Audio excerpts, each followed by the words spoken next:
નમસ્કાર. આજે તારીખ 18 જૂન બુધવાર છે અને ગુજરાતમાં હવામાનની સ્થિતિ અત્યારે મુખ્ય ચર્ચાનો વિષય છે. હા, બિલકુલ. છેલ્લા 2 દિવસથી જોઈએ તો રાજ્યના મોટા ભાગના લગભગ 95% વિસ્તારોમાં વરસાદ થયો છે, જે વાવણી માટે સારો કહેવાય. પણ અમુક જગ્યાએ તો બાપરે, એટલો ભારે વરસાદ પડ્યો છે. હા, એ વાત સાચી છે.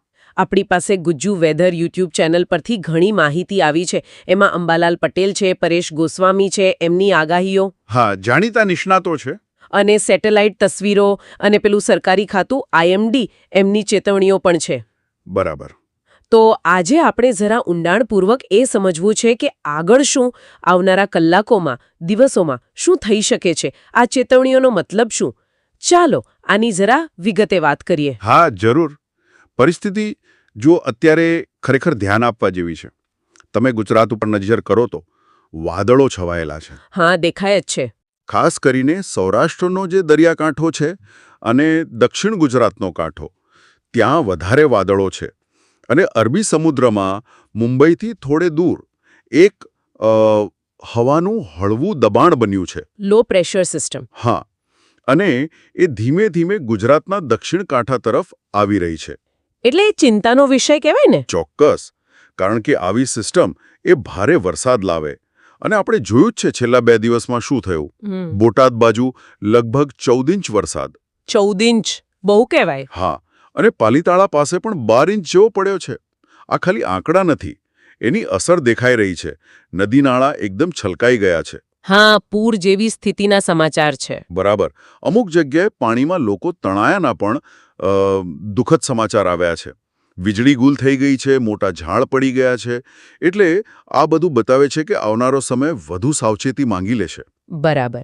અને હવે જો તાત્કાલિક વાત કરીએ આગામી 3 કલાકની, તો શું લાગે છે? ગુજ્જુ વેધર શું કહે છે? એમનું વિશ્લેષણ કહે છે કે આંધી તુફાન જેવો પવન આવી શકે છે. અને સાથે ભારેથી અતિભારે વરસાદ.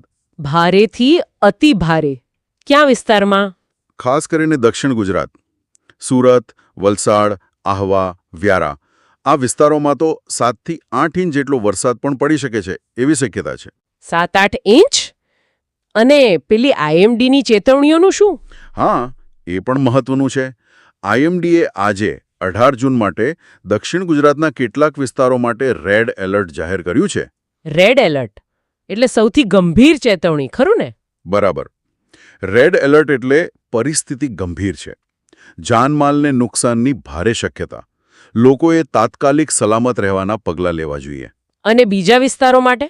હા, સૌરાષ્ટ્રનો દરિયાકાંઠો, ભાવનગર, અમરેલી, ગીર સોમનાથ, દીવ, જૂનાગઢ, પોરબંદર અને દક્ષિણ ગુજરાતના જે બાકીના વિસ્તારો છે, નવસારી, ડાંગ, દાદરાનગર હવેલી, ત્યાં ઓરેન્જ એલર્ટ છે. ઓરેન્જ એલર્ટ એ પણ ગંભીર જ કહેવાય ને? હા, ઓરેન્જ એલર્ટ એટલે પણ તૈયાર રહેવાની, સાવચેત રહેવાની ચેતવણી. સ્થિતિ વણસી શકે છે. અને પેલા નિષ્ણાતોની વાત, અંબાલાલ પટેલ અને પરેશ ગોસ્વામી, એમના શબ્દો તો ભારેખમ લાગે છે. આભ ફાટવાની કે મેઘ તાંડવ. હા, એમના શબ્દો પરિસ્થિતિની ગંભીરતા બતાવે છે. મતલબ કે અત્યંત ટૂંકા ગાળામાં ખૂબ જ ભારે વરસાદ તૂટી પડી શકે. અચ્છા. અને આટલી તીવ્રતા કેમ છે એની પાછળ જુઓ, એક નહીં પણ ઘણી સિસ્ટમ અત્યારે સક્રિય છે. અરબી સમુદ્રમાં પેલી લો પ્રેશર સિસ્ટમ તો છે જ. હા. પણ સાથે સાથે બંગાળની ખાડીમાંથી પણ ભેજ આવી રહ્યો છે. ત્યાં પણ એક સિસ્ટમ છે. અને ત્રીજું, રાજસ્થાન ઉપર વાતાવરણના ઉપલા ભાગમાં હવાનું એક ગોળાકાર ભ્રમણ સક્રિય છે.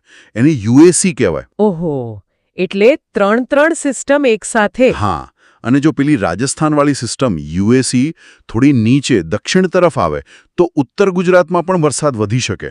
પણ યા તો એટલે અત્યારે ગુજરાત પર એક સાથે ઘણી સિસ્ટમોની અસર છે અને પવન પણ જોરદાર રહેશે. કેટલો?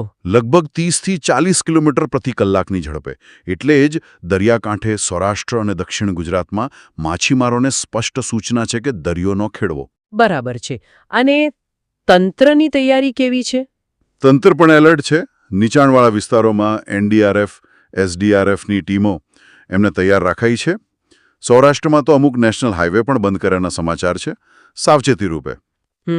એટલે વ્યાપક રીતે જોઈએ તો 2025ના ચોમાસાની શરૂઆત જ ભારે વરસાદથી ધમાકેદાર રીતે થઈ છે. ફક્ત 3 દિવસમાં જ મોટાભાગનું ગુજરાત પાણી થઈ ગયું અને નુકસાન પણ થયું. તો આ બધી માહિતીનો સાર શું કાઢી શકાય આપણા શ્રોતાઓ માટે? મુખ્ય વાત શું છે? મુખ્ય વાત એ કે ગુજરાતમાં ભારે વરસાદનો દોર હજુ ચાલુ છે. હા. આવનારા 36 કલાક એ ખૂબ જ મહત્વના છે.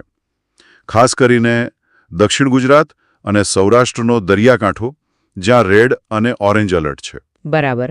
એટલે ત્યાં વધુ ધ્યાન રાખવાની જરૂર. ચોક્કસ. ભારે પવન, વીજળીના કડાકા ભડાકા અને નીચાણવાળા વિસ્તારોમાં પાણી ભરાવાની, પૂર જેવી સ્થિતિની પૂરી શક્યતા છે.